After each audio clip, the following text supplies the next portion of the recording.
നമസ്കാരം. One India മലയാളത്തിലേക്ക് സ്വാഗതം. ശ്രീലങ്കയിൽ ചാവേർ ആക്രമണം സംബന്ധിച്ച് ഇന്ത്യ ചില രഹസ്യ വിവരങ്ങൾ നൽകിയിരുന്നെന്നും എന്നാൽ നടപടിയെടുക്കുന്നതിൽ വീഴ്ചകളുണ്ടായതായി ശ്രീലങ്കൻ പ്രധാനമന്ത്രി. സ്ഫോടനം നടക്കുന്നതിന്റെ മണിക്കൂറുകൾക്ക് മുൻപ് ഇന്ത്യ മുന്നറിയിപ്പ് നൽകിയിട്ടും നടപടി സ്വീകരിക്കാത്തതാണ് ആക്രമണം തടയാൻ സാധിക്കാത്തതിന് കാരണമെന്ന് ശ്രീലങ്കൻ അധികൃതർ തന്നെ സമ്മതിക്കുന്നു.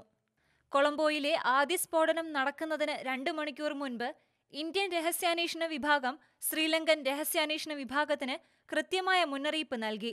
ക്രിസ്ത്യൻ പള്ളികൾ അടക്കമുള്ള ഇടങ്ങളിൽ ആക്രമണം ഉണ്ടാകാൻ സാധ്യതയുണ്ടെന്നായിരുന്നു മുന്നറിയിപ്പ്. നാഷണൽ തൗഹീദ് ജമായത്ത് എന്നൊരു സംഘടന ഈസ്റ്റർ ദിനത്തിൽ കൊളംബോയിലെ ഇന്ത്യൻ ഹൈക്കമ്മീഷനെയും പള്ളികളെയും ലക്ഷ്യമിട്ട് ആക്രമണം നടത്താൻ സാധ്യതയുണ്ടെന്നായിരുന്നു ഇന്ത്യയുടെ മുന്നറിയിപ്പ്. ഇതിനു മുൻപും ഏപ്രിൽ 4, 20 തീയതികളിൽ ഇന്ത്യ മുന്നറിയിപ്പ് നൽകിയിരുന്നു. രാജ്യത്ത് ചോദ്യം ചെയ്ത IS ഭീകരനിൽ നിന്നാണ് ഇന്ത്യക്ക് ഈ വിവരങ്ങൾ കിട്ടിയതെന്നാണ് റിപ്പോർട്ട്. കേസ് അന്വേഷണവുമായി ബന്ധപ്പെട്ട് ശ്രീലങ്കൻ അന്വേഷണ സംഘം ചൈനയും പാകിസ്ഥാനും ഉൾപ്പെടെ നിരവധി രാജ്യങ്ങളുമായി ബന്ധപ്പെട്ടിട്ടുണ്ട്. ആക്രമണത്തിലെ വൈദേശിക ഇടപെടൽ സംബന്ധിച്ച അന്വേഷണത്തിന് വിദേശ ഏജൻസികളുടെ സഹായം അഭ്യർത്ഥിച്ചതായും ലങ്കൻ പ്രധാനമന്ത്രി പറഞ്ഞു.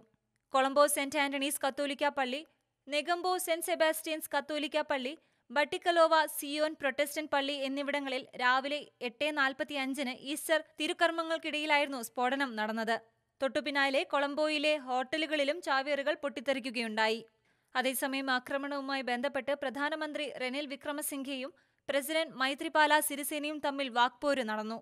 മുന്നറിയിപ്പ് പ്രധാനമന്ത്രി അടക്കമുള്ള ക്യാബിനറ്റിനെ അറിയിച്ചില്ലെന്ന് വിക്രമസിംഘെ ആരോപിച്ചു.